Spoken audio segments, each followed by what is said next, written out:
So there's a habit that almost all of us do every single day, and it's quietly weakening your brain. I'm talking about the parts that determine whether you feel sharp or foggy, decisive or scattered, motivated or completely stuck. I'm talking about your cognitive capacity. Today I'm going to show you exactly what that habit is, what it's doing to your brain, and how to start reversing it. And as always, I'm going to try to be as efficient and concise as possible with this, but I also want to be very thorough. So I really respect your time.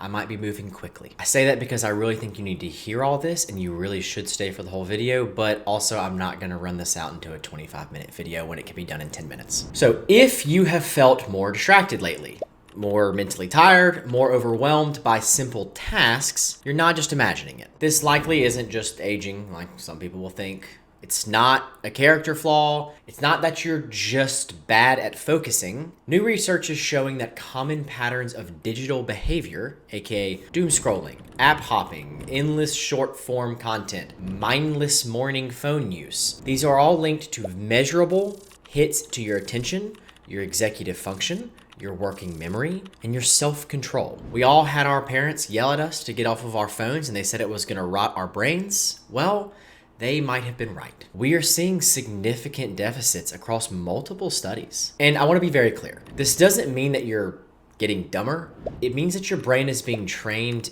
in the wrong direction. The problem isn't just screens to a degree, it's how you're using these screens. It's the micro switching. You hear me talk a lot about the negative impacts of multitasking, and that's what you're constantly doing on your phone. It's the constant novelty. It's that dopamine drip of tiny, unintentional scrolls again and again and again with drastic emotional swings in almost every single one. One recent study on short form video found that scroll immersion, which is that feeling of like falling into your feed, like you just really fall into it, strongly predicted attention problems, working memory disruptions, and cognitive fatigue. Another study using EEG found that people with high short-form video addiction tendencies had weaker frontal theta power during tasks that required executive control and lower self-control scores overall. In simple terms, the more your brain gets trained on rapid novelty, the less capacity it has for deep thinking. The best way I can summarize this is you're teaching your brain to crave stimulation instead of focus.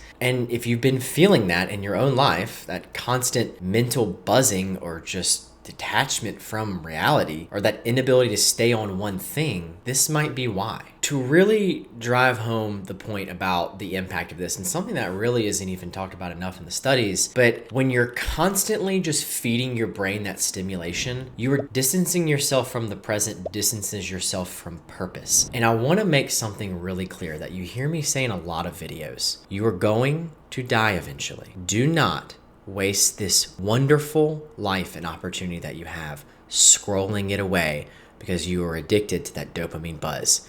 It may be hard, but I'm going to give you steps very soon in this video on how to fix this. I'm telling you, chase after a beautiful purpose, not scrolls. And you'll hear me mentioning different studies in this video. I'm going to link them in the description for you. So I want to talk about the science of this. And in my usual fashion, let's break this down in simple human terms. Number one, attention. Some of the biggest deficits across the research are in attention, which is what I talk about so much on this channel. Where your attention goes makes a drastic difference in your life.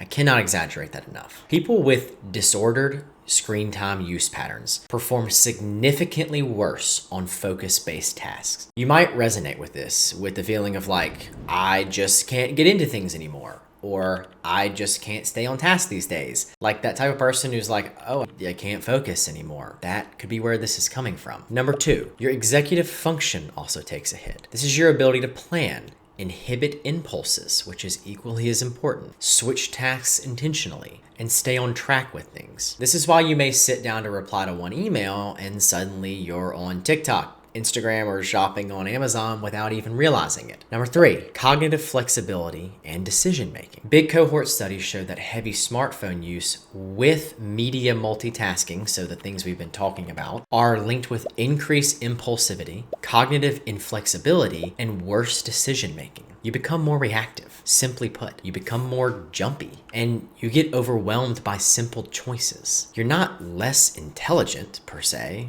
At least there haven't been many studies that have really measured IQ in this setting, but you're just running on a brain that is overstimulated and undertrained. And if you don't think this is important, think about how many decisions you make in your life and how one single decision can drastically alter your day, your week, your year, your life. You want to be good at that. Don't weaken it for some shallow reason. And I know this might sound real and intense, but it's really important. I'm telling you, I see so many people literally on their deathbed. I'm in a very unique opportunity as a physician. And so many of these people will tell you that they just never really lived or really realized why they were here. And I don't want that to be you. And I think this is a big part that is in the way of that. So let's keep going. And again, I'm going to move fast because I really do respect your time, but you do need to hear the rest of this. These impacts weren't just showing on performance tests. Brain imaging studies showed consistent gray matter reductions in the dorsolateral prefrontal cortex. That's a tough one to say.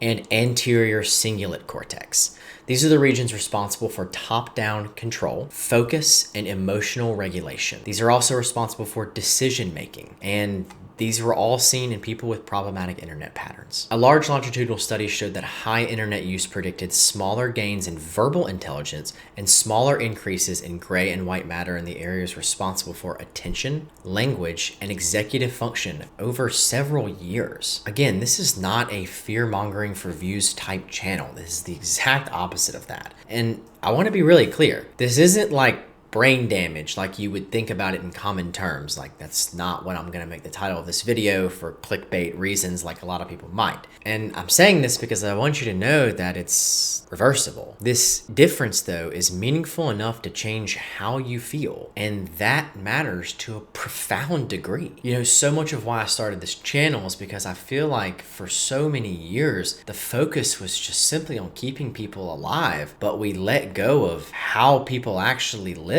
So we've got people living a decent amount of time, but many people are just skeletons of what they could be. And I don't want that for you. I've seen this in so many people. I've seen this in myself at times. Before medical school, and also partly in medical school, as well as during the early stages of building multiple businesses, my attention was shredded. I wasn't depressed. I wasn't lazy by any means. My cognitive capacity had just shrunk to a point where I struggled to function at a high level. Admittedly, that might have made me a little bit depressed in hindsight. Once I fixed this underlying behavior, though, everything changed. So how do we know if this is already happening to you? Let's do a quick test. Let's call it the put a finger down version, you know? If 3 or more of these hit, you're probably dealing with this issue. And this is just a fun little game. So if any of these really resonate, you should probably focus on it. You can't read more than 1 to 2 pages without reaching for your phone. You lose your train of thought mid-sentence. You open your phone for one thing and do 5 other things instead. You feel mentally tired after tasks that should be easy. You bounce between tabs with no plan. You feel mentally cluttered most of the day. If that's you, it's not too late.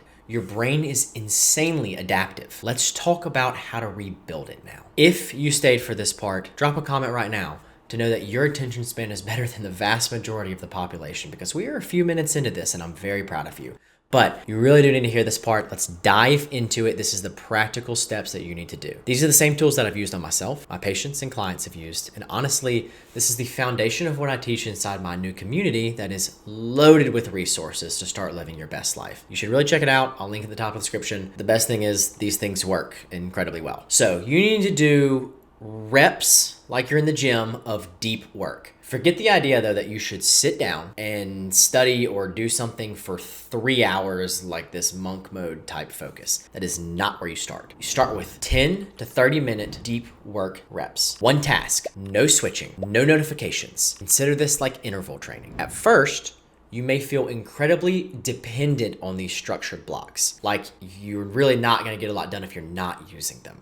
That's normal. That doesn't mean that your brain is broken. It means that your brain hasn't been trained for depth in a long time. But here's the part that I feel like a lot of people don't talk about or realize. The more of these reps that you do, aka the more times you dive into these deep work sessions, whether that's 10 minutes or 30 minutes or 40 minutes, and then by the way, you're gonna take a 10-minute break, and then if you need to do more work, then you do another block like that, and then you take another break. And you have to combine that with the less stress that your brain is also taking from social media and these triggers that we've been talking about, the less you'll rely on the structure at all. So to really simplify this, you need to do the good things and you need to take out the bad things, okay? So more of the reps, less of the stressors. Your brain gets stronger, focus becomes much easier, and eventually this becomes your baseline. That's the goal. What I'm saying is, the more you do this, the less you will depend on it in the future. And that's huge. I started a timer every time I worked when I first started out on this journey. When I was in medical school,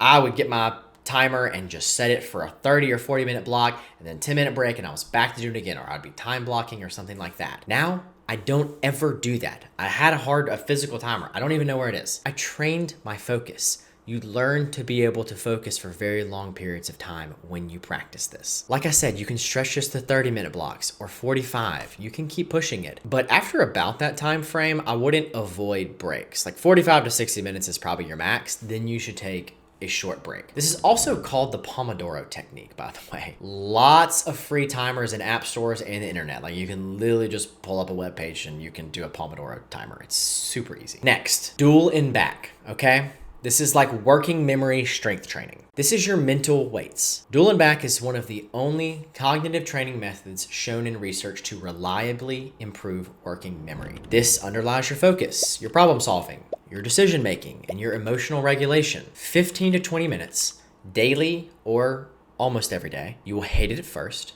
It sucks. I'm sorry. It's about the only thing that I consistently talk about across this channel that just isn't fun to do. But you will feel the results everywhere. Your mind gets quieter. Your thoughts get much sharper. And most importantly, you feel more mentally capable. The feelings are subtle at first, but stay with it and you will build yourself into an absolute powerhouse. Now, no scroll mornings and no scrolling before deep work. This one is huge. Your morning sets your tone for the entire day. If the first thing that you do is to give your attention away, your brain spends the rest of the day trying to get it back. So here's the rule. And before a deep work block, no scrolling or no short form content before then either. No phone, no feed, no digital novelty like we talked about earlier. Let your mind settle. Get your baseline back, then start. This alone can change your cognitive capacity, almost anything else. And no, I know these things aren't flashy. This isn't like the super hype study channels that people love to listen to, which I think are really good, by the way. These are just different techniques. But this is building your core foundation. None of that stuff will make a big difference if you don't have your foundation down. Trust me on these things. Just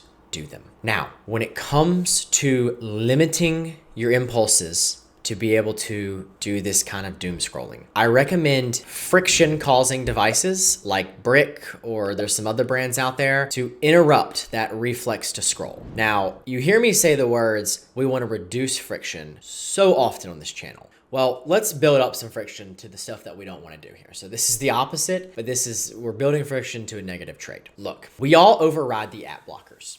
We all cheat on our screen time limits. We are human. They don't work for most people. I'm sorry. That's why devices like Brick exist. These are physical NFC tags that you tap, it locks down the apps, and they can't be overridden. I mean, how much more simple and effective could that be? You tap your phone on the tag, stick it on the fridge in a different room, and it locks the apps that you've chosen to lock. There are plenty of brands for this. Brick is the one that I like. I will put my affiliate link in the description. I will also put a non-affiliate link in the description. It's your choice. I'm not sponsored. I don't know them. I just like their product a lot. I wouldn't mention it if it didn't work. It's helped a ton of people break the unconscious reflex that kills cognition. If you don't think that you have this unconscious reflex, look at your screen time. Now, attention recovery windows. At least 1 or 2 30 to 60 minute blocks a day where you don't scroll, you don't multitask, you don't stimulate your brain, you let your nervous system settle. This resets this cognitive fatigue that we're in constantly. It restores stability and it literally resensitizes your attention. This is where you start to feel like your old self again, is what people will tell me. Go for a walk, read a book, sit there, call a friend, and have a joyful conversation, not drama. You get the point. So, wrapping it up, here's the truth. You don't have a motivation problem. You have an overstimulation problem. And an overstimulation problem is reversible. Your cognitive capacity is not gone. It just hasn't been trained in the right direction. If this video hits, if it feels like the missing piece for you, my community is where we're going deeper into this work. It is a space for people who want clarity, strength, and mental performance without the chaos. It's full of life-changing content that I update all the time, like almost daily. Direct access to chatting with me and asking me questions, protocols for many areas of life and performance, and accountability with a community if you want that. I think it can change your life, and I would love to see you inside. And if you want the deeper blueprint for this without the community aspect, everything I used to rebuild my own mind, that is exactly what I wrote in my book, From Dull to Doctor. It is in all forms. I'll link it in the description. Check it out. I wrote this because it is the guide, step by step, that I wish I had when I was going through this like you may be now. It is science-backed, but it is also written like a knowledgeable friend is talking to you. And I think you might enjoy that. For now, here is your 7-day challenge. Every morning, no scrolling for the first hour. Every day, one 10 to 30 minute deep work session. Every other day, 10 to 15 minutes of dual and back. Do that for a week. Your brain will feel different. I promise. If this resonated with you, please like this video and subscribe. Also turn on your notifications so you don't miss another amazing video like this. I drop 1 to 2 of these a week. Also, hype the video. It's a new feature and it seems pretty amazing and it helps the channel grow so I can keep doing this for you. Share this video with someone that you think it could help. It's completely free and it is the least that you can do to help a loved one. Now, great job getting this far. As always, I'm Dr. Matt Jones. Thanks for watching. I'll see you in the next one.